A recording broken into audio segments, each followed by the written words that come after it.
There is a culture of drug use. A perfect storm, population boom, big money, illicit drugs. Drugs come into Montana from many different sources.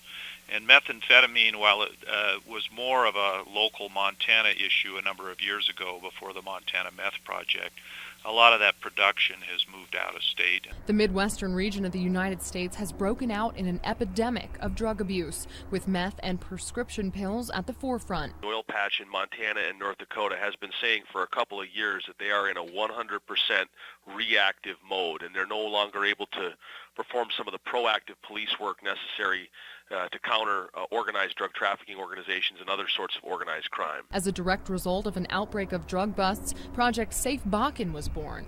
The purpose of Project Safe Bakken is to detect, disrupt, and dismantle drug trafficking organizations and criminal enterprises that are operating in the Bakken region of eastern Montana and western North Dakota. An interagency collaboration that places organized crime directly in its crosshairs. And today, notice is given to the lawbreakers in the Bakken and a warning to organized crime in the Bakken. If you violate the law, agents of Project Safe Bakken will find you. A united front, the best chance small communities have for survival against drug rings. We're not able in small communities to deal with well-organized criminal activity. A key component of healing the region will be addressing the drug addiction that runs rampant. These young people are moving away from families. They don't have support. They have large paychecks and not a lot of leisure. They're working very hard, very long hours. We've lost about 18% of our workforce. So that has a big effect. And now that we are shut down, that has a very big impact. We are at half staff. It's an uncomfortable reminder that criminals didn't receive a furlough. In Billings, Simone D'Alba, MTN News.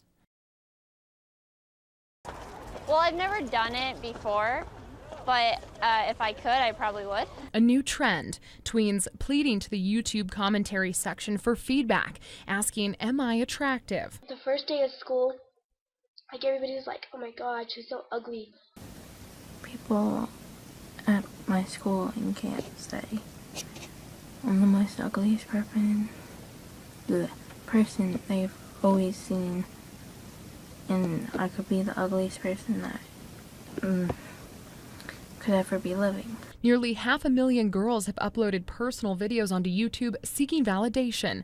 They ask viewers to comment on their video, begging, tell me the truth. Is it true? People say I'm ugly.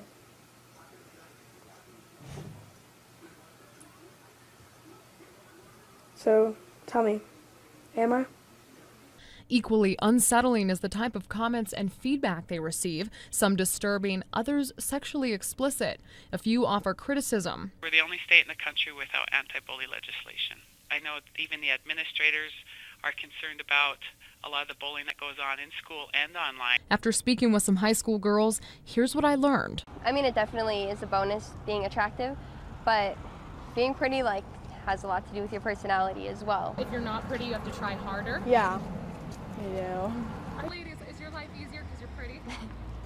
Yeah, not gonna lie. Who are these young women, and why are they subjecting themselves to this type of feedback? Is it bravery, or is it something else? They're tweens. They're teenagers, and teenagers are children still, and they need education. Some call YouTube a mirror of society. If so, what's being reflected? I wanted to know if I'm pretty or ugly. In Billings, Simone D'Alba, MTN News.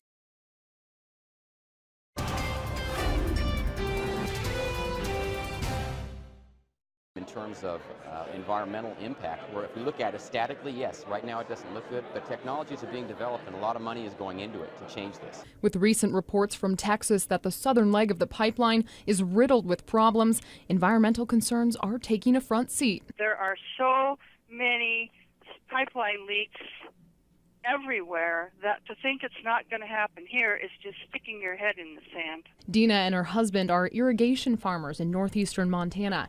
They say the pipeline is more trouble than it's worth, and rural America will find itself in the crosshairs. It's destruction on an enormous scale. And the proposed pipeline will cross the river, upriver from my farm, and we depend heavily on that water to make a living. Officials say the pipeline boasts a control center that could automatically detect and shut down sections of the pipe in the event of a spill. We got to move those natural resources safely. We've got to move them efficiently and do it in a way that's beneficial to our nations and to this region and other parts of America. The debate, however, runs deep. For farmers like Dina, it's more than political. It's personal. The idea that they can reclaim this prairie, especially in certain places, is a joke. To put it mildly, it's complicated. The pipeline comes with a cocktail of geopolitical, environmental, and economic issues. It's not good when you have to buy crude oil from your enemies. And so the more that we can produce in the United States, the better off we are. You know, I sometimes feel like that I'm living in a nation of lab rats, and I don't know why the American public is so willing to be duped, so willing to think that if there's a job attached that it's good. We're all staunch environmentalists. We have twin stewardship responsibilities to our economy and to the environment. The question remains, does economic expansion come with an environmental price tag? In Billings, Simone D'Alba, MTN News.